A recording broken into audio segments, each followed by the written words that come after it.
ॐ पूर्णमदः पूर्णमिदं पूर्णात् पूर्णमुदच्यते पूर्णस्य पूर्णमादाय पूर्णमेवावशिष्यते।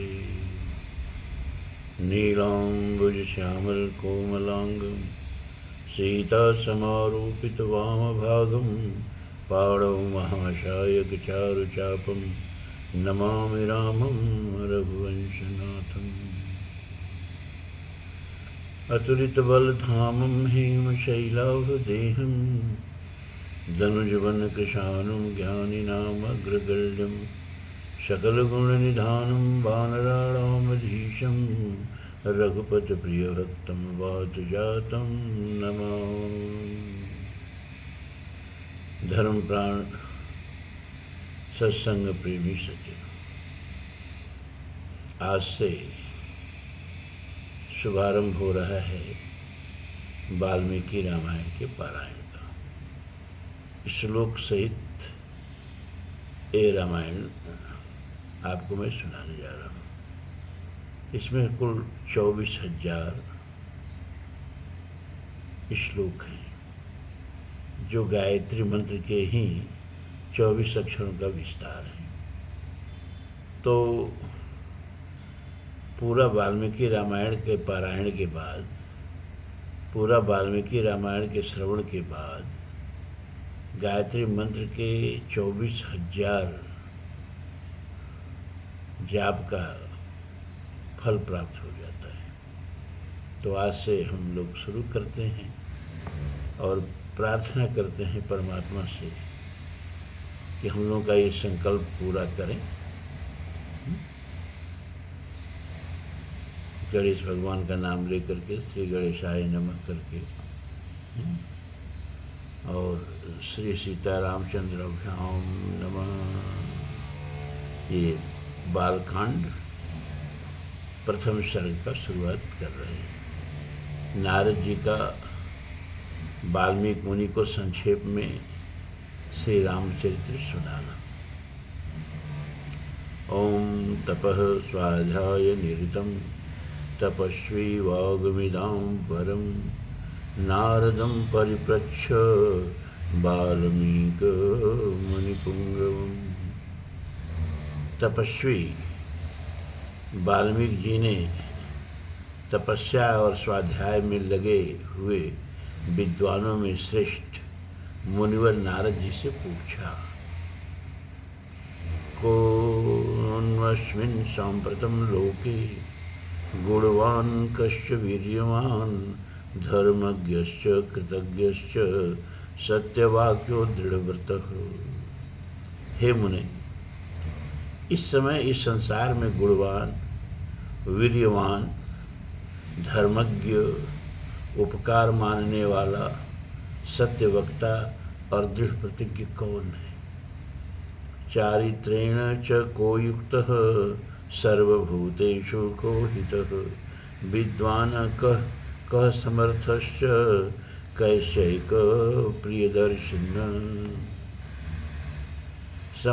सदाचार से युक्त, समस्त प्राणियों का हित साधक, विद्वान, सामर्थ्यशाली और एकमात्र प्रियदर्शन पुरुष कौन है? आत्मवान को जित क्रोधो द्युतिमान को अनसूयकः कस्य बिभ्यति देवाश्च जातरोषस्य संयुगे। मन पर अधिकार रखने वाला, क्रोध को जीतने वाला, कांतिमान और किसी की भी निंदा नहीं करने वाला कौन है? तथा संग्राम में कुपित होने पर किससे देवता भी डरते हैं? एतद्दिमिच्छाम्यहं श्रोतुं परम कौतूहलं मे महर्षे त्वं समर्थो असि ज्ञातुमेवमविधुं नरम्। महर्षि, मैं यह सुनना चाहता हूँ, इसके लिए मुझे बड़ी उत्सुकता है और आप ऐसे पुरुष को जानने में समर्थ हैं। श्रुत्वा चैततिलोकज्ञो वाल्मीकिर्नारदो वचः श्रूयतामिति चामन्त्र्य प्रहिष्टो वाक्यम ब्रवीत। महर्षि वाल्मीकि के इस वचन को सुनकर तीनों लोकों का ज्ञान रखने वाले नारद जी ने उन्हें संबोधित करके कहा, अच्छा सुनिए, और फिर प्रसन्नतापूर्वक बोले। बहवो दुर्लभाश्चैव ये त्वया कीर्तिता गुणाः मुने वक्ष्याम्यहं बुद्ध्वा तैर्युक्तः श्रूयतां नरः। मुझे अपने जिन बहुत से दुर्लभ गुणों का वर्णन किया है, मुने आपने जिन बहुत से दुर्लभ गुणों का वर्णन किया है, उससे युक्त पुरुष को मैं विचार करके कहता हूँ, आप सुने। इक्ष्वाकु वंश प्रभो रामो नाम जने श्रुतः नियतात्मा महावीर्यो द्युतिमान धृतिमान वशी। इक्ष्वाकु वंश के में उत्पन्न हुए एक ऐसे पुरुष हैं जो लोगों में राम नाम से विख्यात है। वे ही मन को वश में रखने वाले महाबलवान, कांतिमान, धैर्यवान और जितेंद्रिय, बुद्धिमान, नीतिमान, वाग्मी, श्रीमान, शत्रु निर्वहण, विपुलांशो महाबाहु, कम्बुग्रीवो महाहनु। वे बुद्धिमान, नीतिज्ञ, वक्ता, शोभायमान तथा शत्रु संहारक हैं। उनके कंधे मोटे और भुजाएं बड़ी बड़ी हैं। ग्रीवा शंख के समान और थोड़ी मांसल पुष्ट है। मोहरश्को महेश्वासो गूढ़जत्रुर्नंदमः आजान बाहु सुशिराः सुललाटः सुविक्रमः। उनकी छाती चौड़ी तथा धनुष बड़ा है। गले के नीचे की हड्डी मांस से छिपी हुई है। वे शत्रुओं का दमन करने वाले हैं। भुजाएं घुटनों तक लंबी हैं। मस्तक सुंदर हैं। ललाट भव्य और चाल मनोहर। समः संविभक्तांग स्निग्धवर्णः प्रतापवान् पीनवक्षा विशालाक्षो लक्ष्मीवान शुभलक्षणः। उनका शरीर अधिक ऊंचा या नाटा न होकर मध्यम और सुडौल है। देह का रंग चिकना है। वे बड़े प्रतापी हैं। उनका वक्षस्थल भरा हुआ है। आंखें बड़ी बड़ी हैं। वे शोभायमान और शुभ लक्षणों से संपन्न है। धर्मज्ञ सत्यसंधश्च प्रजानाम च हितेरतः यशस्वी ज्ञान संपन्न शुचिर्वश्य समाधिमान। धर्म के ज्ञाता, सत्य प्रतिज्ञ तथा प्रजा के हित साधन में लगे रहने वाले हैं।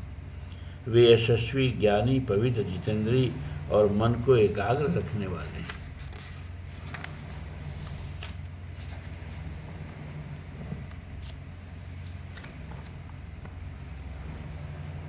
प्रजापति स्म श्रीमान धाता रिपनिषूदनः रक्षिता जीवलोकस्य धर्मस्य परिरक्षिता। प्रजापति के समान प्रजापालक, श्री संपन्न, बैरी विध्वंसक और जीवों तथा धर्म के रक्षक है। रक्षिता स्वस्य धर्मस्य स्वजनस्य च रक्षिता वेद वेदांग तज्ञो धनुर्वेदे च निश्चितः। स्वधर्म और स्वजनों के पालक, वेद वेदांगों के तत्ववेत्ता तथा धनुर्वेद में प्रवीण है। सर्वशास्त्रस्थ तत्वज्ञ स्मृतमान प्रतिभानवान सर्वलोकप्रिय साधुर्दीनात्मा विचक्षण। वे अखिल शास्त्रों के तत्वज्ञ, स्मरण शक्ति से युक्त और प्रतिभा संपन्न है। अच्छे विचार और उदार हृदय वाले वे श्री रामचंद्र जी बातचीत करने में चतुर तथा समस्त लोगों के प्रिय हैं। सर्वदाभिगतः सद्भिः समुद्रः इव सिन्धुः आर्यः सर्वसमश्चैव सदैव प्रियदर्शनः। जैसे नदियाँ समुद्र में मिलती हैं, उसी प्रकार सदा राम से साधु पुरुष मिलते रहते हैं। वे आर्य एवं सब में समान भाव रखने वाले हैं। उनका दर्शन सदा ही प्रिय मालूम होता है। सच सर्वगुणोपेत कौशल्यानंदवर्धनः समुद्र इव गांभीर्ये धैर्येण हिमवान इव। संपूर्ण गुणों से युक्त वे श्री रामचंद्र जी अपनी माता कौशल्या के आनंद बढ़ाने वाले हैं। गंभीरता में समुद्र और धैर्य में हिमालय के समान है। इस तरह पूरा भारत का उनके व्यक्तित्व में समाहित कर दिया वाल्मीकि जी ने। समुद्र की तरह गंभीर और धैर्य हिमालय की तरह। तो समुद्र से लेकर हिमालय तक पूरा भारत जो है श्री राम प्रभु के व्यक्तित्व में समाहित कर दिया गया।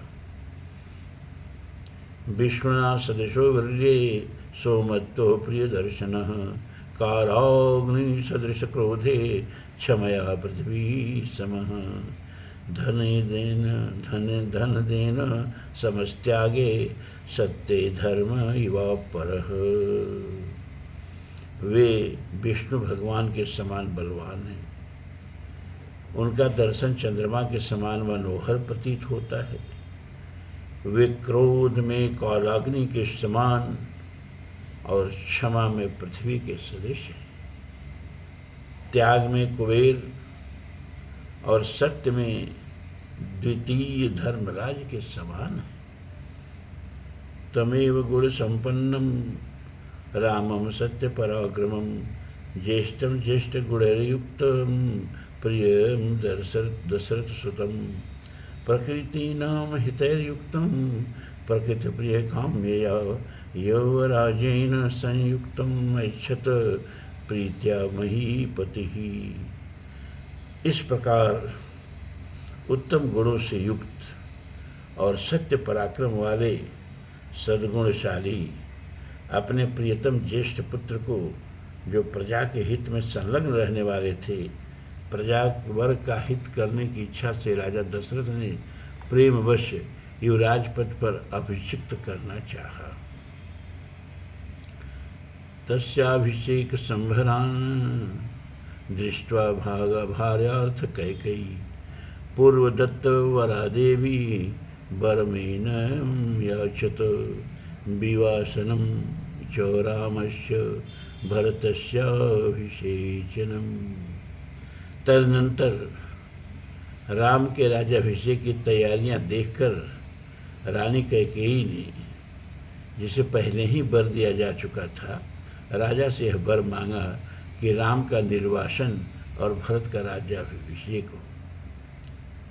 स सत्यवचनाद राजा धर्मपाशेन संयतः विवासयामास सुतं रामं दशरथ प्रियम। राजा दशरथ ने सत्य वचन के कारण धर्म बंधन में बंधकर प्यारे पुत्र राम को वनवास दे दिया। स जगाम वनम वीरः प्रतिज्ञामनुपालयन् पितुर्वचनं निर्देशातः कैकेय्याः प्रिय कारणात्।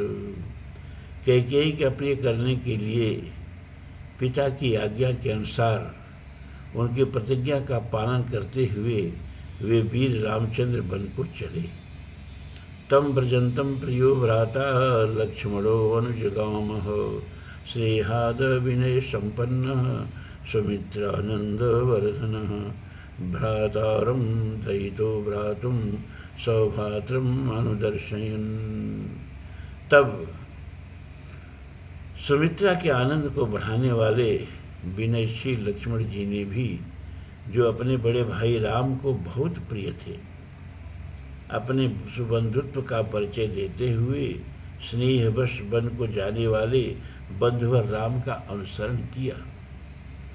रामस्य दयिता भार्या नित्यं प्राण समाहिता जनकस्य कुले जाता देवमायैव निर्मिता सर्वलक्षणसम्पन्ना नारीणामुत्तमां वधूः सीताप्यनुगता रामं शशिनं रोहिणी यथा परैरनुगतो दूरं पित्रा दशरथेन च।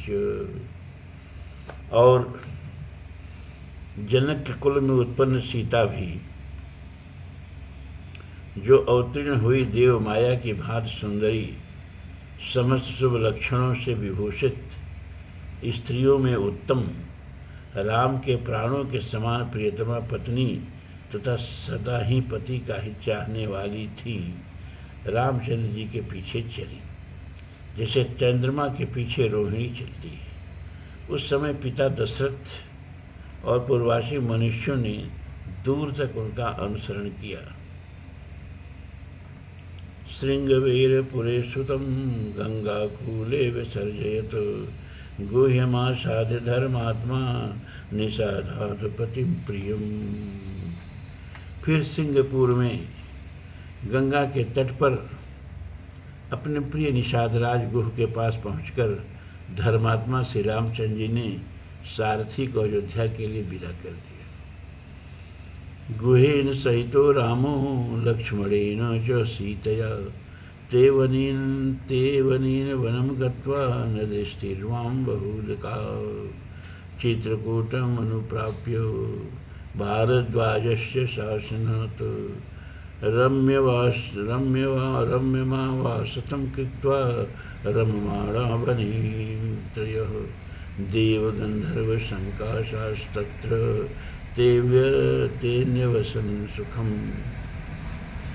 निषाद राजगुह, लक्ष्मण और सीता के साथ राम, ये चारों एक वन से दूसरे वन में गए।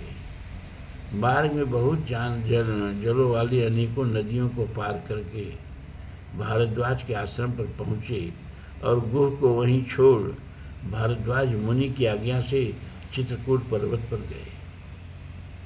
वहाँ वे तीनों देवता और गंधर्वों के समान वन में नाना प्रकार की लीलाएं करते हुए एक रमणीय पर्णकुटी बनाकर उसमें सानंद रहने लगे। ये नारद जी संक्षेप में राम कथा वाल्मीकि को सुना रहे हैं। फिर इसी सुनी हुई कथा को वाल्मीकि जी बहुत सुंदर ढंग से 24,000 श्लोकों में प्रस्तुत करेंगे।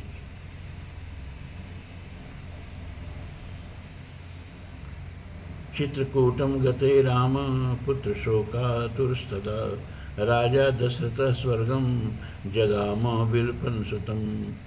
राम के चित्रकूट चले जाने पर पुत्र शोक से पीड़ित राजा दशरथ उस समय पुत्र के लिए उनका नाम लेकर विलाप करते हुए स्वर्गगामी हुए।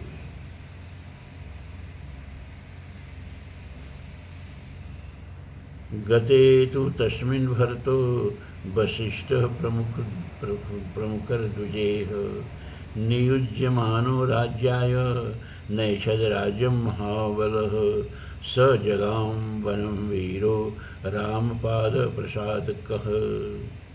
उनके स्वर्ग गमन के पश्चात वशिष्ठ आदि प्रमुख ब्राह्मणों द्वारा राज्य संचालन के लिए नियुक्त किए जाने पर भी महाबलशाली वीर भरत ने राज्य की कामना न करके पूज्य राम को प्रसन्न करने के लिए वन को ही प्रस्थान किया। गत्वा तो स महात्मानं रामं सत्य पराक्रमः अयाचद भ्रातरं राममार्य भाव पुरस्कृतः त्वमेव राजा धर्मज्ञ इति रामं वचो अब्रवीत। वहाँ पहुँचकर सद्भावनायुक्त भरत जी ने अपने बड़े भाई सत्य पराक्रमी महात्मा राम से याचना की और यूँ कहा, धर्मज्ञ आप ही राजा हो।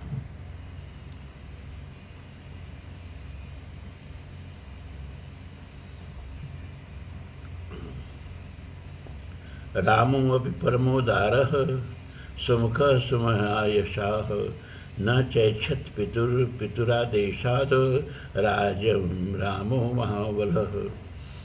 पादुके चास्य राजाय न्यासं दत्त्वा पुनः पुनः निवर्तयामास ततो भरतं भरताग्रजः।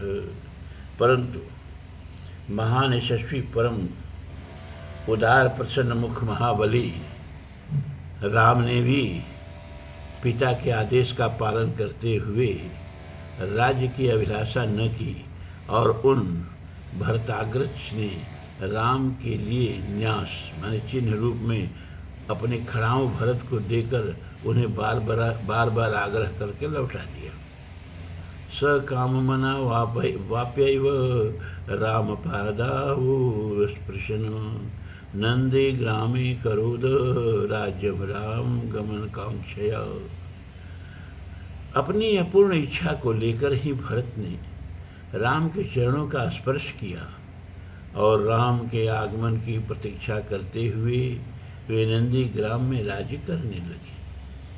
गते तो भरते श्रीमान सत्यसंधो जितेन्द्रिय रामस्तु पुनरालक्ष्य नागरस्य जनस्य च तत्रागमनेकाग्रो दंडकान प्रवेशः।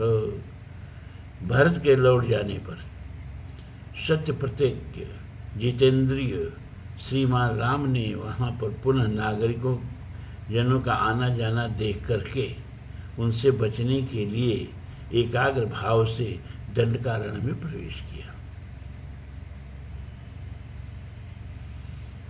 प्रविश्य तो महारण्यम रामो राजीवलोचनः विराधं राक्षसं हत्वा सर्वभंगं ददर्शः सुतीक्ष्णं चाप्यगतस्त्यं च अगस्त्यं भ्रातरं तथा। उस महान वन में पहुँचने पर कमललोचन राम ने विराध नामक राक्षस को मारकर सर्वंग सुतीक्ष्ण अगस्त्य मुनि तथा अगस्त के भ्राता का दर्शन किया। अगस्त्य वचना चैव जग्राहेन्द्र सरासनम खड्गम च परम प्रीतस्तोड़ीम चाक्षसायकौ। फिर अगस्त मुनि के कहने पर उन्होंने इंद्रधनुष, एक खंग और 2 तुड़ीर जिनमें बाण कभी नहीं घटते थे प्रसन्नतापूर्वक ग्रहण किए। बस्तस्य रामस्य वने वनचरीशः ऋषयोभ्यागमन सर्वे बधायासुररक्षसाम्।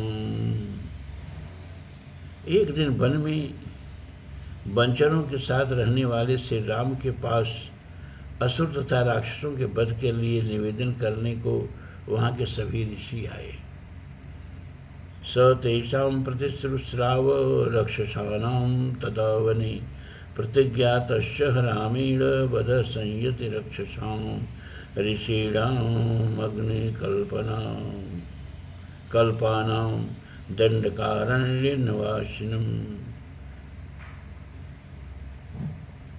उस समय वन में श्री राम के दंडकारण्य निवासी अग्नि के समान तेजस्वी उन ऋषियों को राक्षसों के मारने का वचन दिया और संग्राम में उनके वध की प्रतिज्ञा की। तेन तत्रैव वस्ता जनस्थानी निवासिनी वीरूपिता सुरपणखा राक्षसी कामरूपिणी।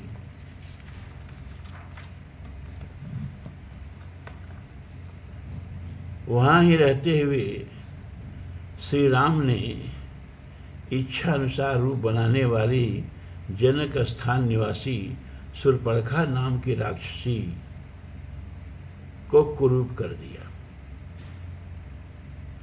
तद सुरपणखा वाक्या दुदुत्थान सर्वराक्षसान खरम त्रिशिरसं चैव दूषणं चैव राक्षसं निजघान रणे रामस तेषां चैव पदानुगान। तब सुरपणखा के कहने से चढ़ाई करने वाले सभी राक्षसों को और खर दूषण तीसरा तथा उनके पृष्ठपोषक असुरों को राम ने युद्ध में मार डाला। वने तस्मिन् निवासता जनस्थान निवासिनां रक्षसां निहितान्यासन् सहस्राणि चतुर्दशः। उस वन में निवास करते हुए उन्होंने जनस्थानवासी 14,000 राक्षसों का वध किया। ततो ज्ञातो विधं श्रुत्वा रावणं क्रोधमूर्छितः सहायं वरयामास मारीचं नाम राक्षसम्। तदनंतर अपने कुटुंब का वध सुनकर रावण नाम का राक्षस क्रोध से मूर्छित हो उठा और उसने मारीच राक्षस से सहायता मांगी। वार्यमाण सुबहुशो मारीचेन स रावणः न विरोधो बलवता क्षमो रावण तेन ते। अनादृत्य तो तद्वाक्यम रावण काल चोदितः जगाम सह मारीचस्तस्याश्रम पदम तथा। यद्यप मारीच ने यह कहकर कि रावण उस बलवान राम के साथ तुम्हारा विरोध ठीक नहीं है, रावण को अनेकों बार मना किया, परंतु काल की प्रेरणा से रावण ने मारीच के वाक्यों को टाल दिया और उसके साथ ही राम के आश्रम पर गया। तेन माया विना दूरम पावाह्य नृपात्मजौ जहार भार्याम रामस्य गृहम हत्वा जटायुषम। मायावी मारीच के द्वारा उसने दोनों राजकुमारों को आश्रम से दूर हटा दिया और स्वयं राम की पत्नी सीता का अपहरण कर लिया। जाते समय मार्ग में विघ्न डालने के कारण उसने जटायु नामक गृध्र का वध किया। गृद्धम च निहितम दृष्ट्वा हताम श्रुत्वा च मैथिलीं राघव शोक संतप्तो बिललापाकुलेन्द्रियः। तत्पश्चात जटायु को आहत देखकर और उसी के मुख से सीता के हरण का समाचार सुनकर श्री रामचंद्र जी शोक से पीड़ित होकर विलाप करने लगे। उस समय उनकी सभी इंद्रियां व्याकुल हो उठी।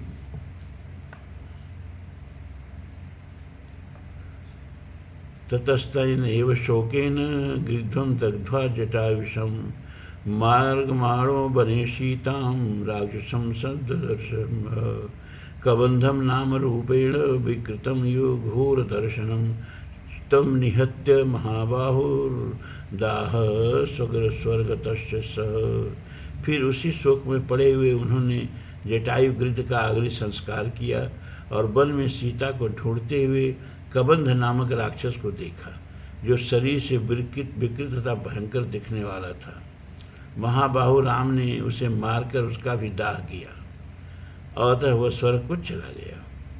स चास्य कथयामास शबरीं धर्मचारिणीं श्रमणां धर्मनिपुणां अभिगच्छेत राघवः। जाते समय उसने राम से धर्मचारिणी शबरी का पता बतलाया और कहा, रघुनंदन आप धर्मपरायण सन्यासिनी शबरी के आश्रम पर जाइए। सो अभ्यगच्छन् महातेजाः शबरी शत्रुशोधन शबर्या पूजिता सम्यग रामो दर्शतात्मज। शत्रुहंता महान तेजस्वी दशरथ कुमार राम शबरी के यहाँ गए। उसने इनका भली भांति पूजन किया। पंपा तीरे हनुमता संगतो वानरेण हनुमद्वचनाच्चैव सुग्रीवेण समागतः।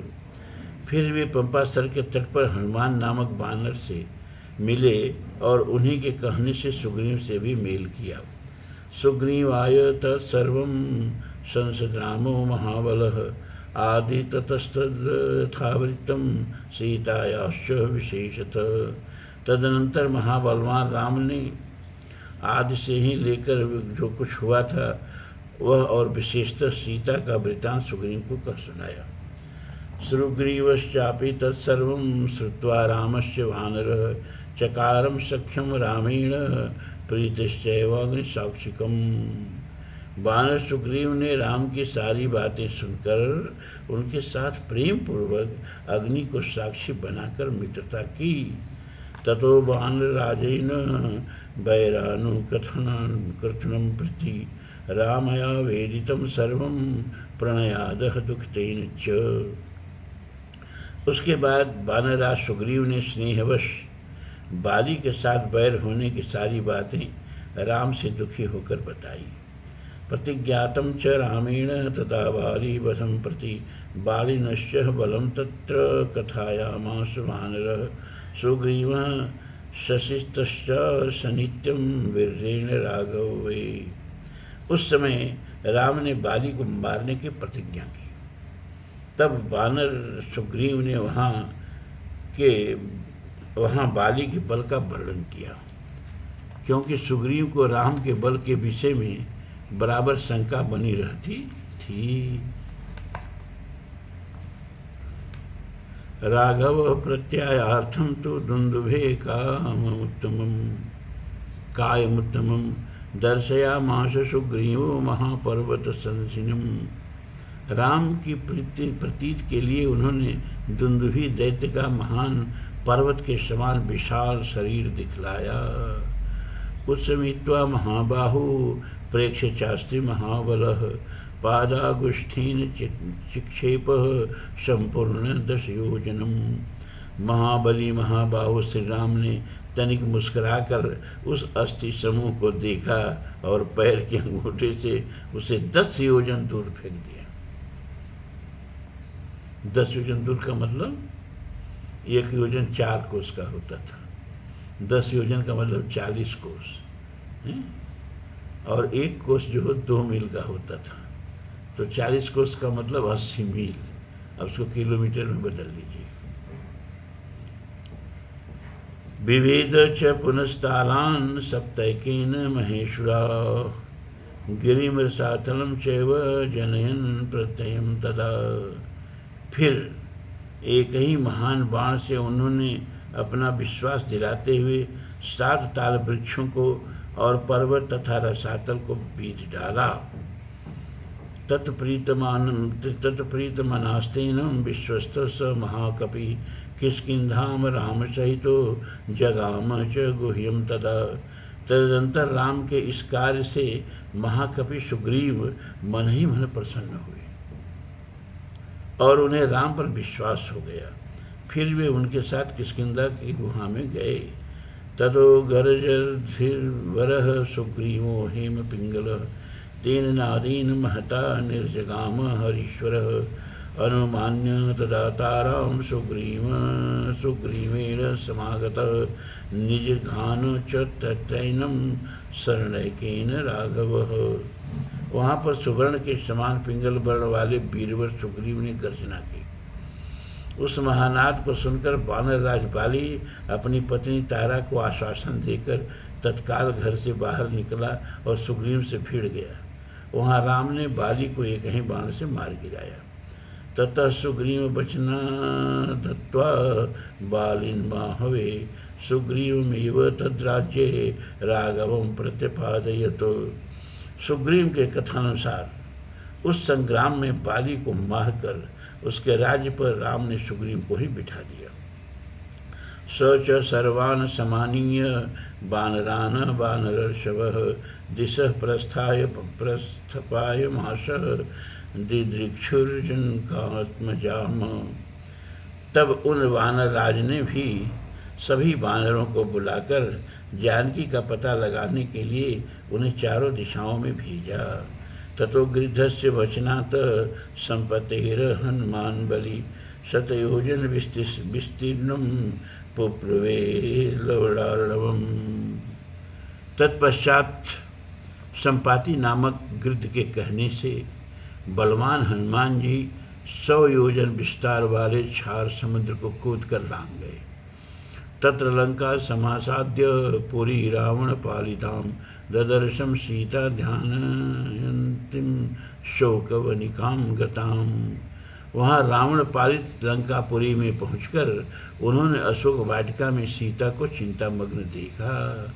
निवेदयित्वाभिज्ञानं प्रवृत्तिं विनिवेद्य च समाश्वास्य च वैदेही मर्दयामास तोरणम। तब उन विदेह नंदिनी को अपनी पहचान देकर राम का संदेश सुनाया और उन्हें सांत्वना देकर उन्होंने वाटिका का द्वार तोड़ डाला। पंचसेनाग्रगान हत्वा सप्त मंत्रिसुतानपि सूरमक्षम च निमिष्य गृहणम समुपागतम। फिर 5 सेनापतियों और 7 मंत्री कुमारों की हत्या कर वीर अक्षय कुमार का भी कचूमर निकाला। इसके बाद वे जानबूझकर पकड़े गए। अस्त्रेणोन्मुक्तमात्मानं ज्ञात्वा पैतामहाद्वरात् मर्शयन् राक्षसान् वीरोऽयं त्रिस्तान् ददृच्छया।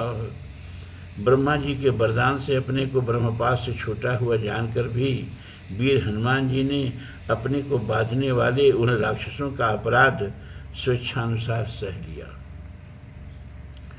ततो दग्ध्वा पुरी लंकामृते सीतां च मैथिलीं रामाय प्रियम् आखातुं पुनरायान महाकपिः। तत्पश्चात मिथिलेश कुमारी सीता के स्थान के अतिरिक्त समस्त लंका को जलाकर वे महाकपि हनुमान जी राम को प्रिय संदेश सुनाने के लिए लंका से लौट आए। सो अभिगम्य महात्मानं कृत्वा रामं प्रदक्षिणं निवेदयन् मे आत्मा दृष्ट्वा सीतेति तत्वतः। अपरिमित बुद्धिशाली हनुमान जी ने वहाँ जहाँ महात्मा राम की प्रदक्षिणा करके यो सत्य निवेदन किया, मैंने सीता जी का दर्शन किया है। ततः सुग्रीव सहितो गत्वा तीरं महोदधेः समुद्र क्षोभयामास शरैरादित्यसन्निभैः। इसके अनंतर सुग्रीव के साथ भगवान राम ने महासागर के तट पर जाकर सूर्य के समान तेजस्वी बाणों से समुद्र को क्षुब्ध किया। दर्शयामास चात्मानं समुद्रं सरितां पतिः समुद्र वचनाच्चैव नलं सेतुम् उकारयत्।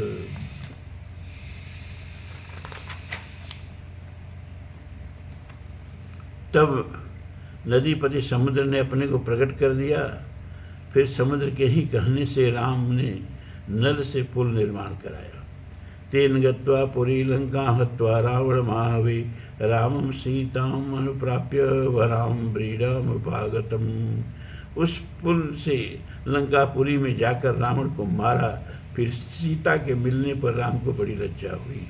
तमुवाच ततो राम परसम जन संसदि अमृष्यमाणां सा सीता विवेश ज्वलनम सती।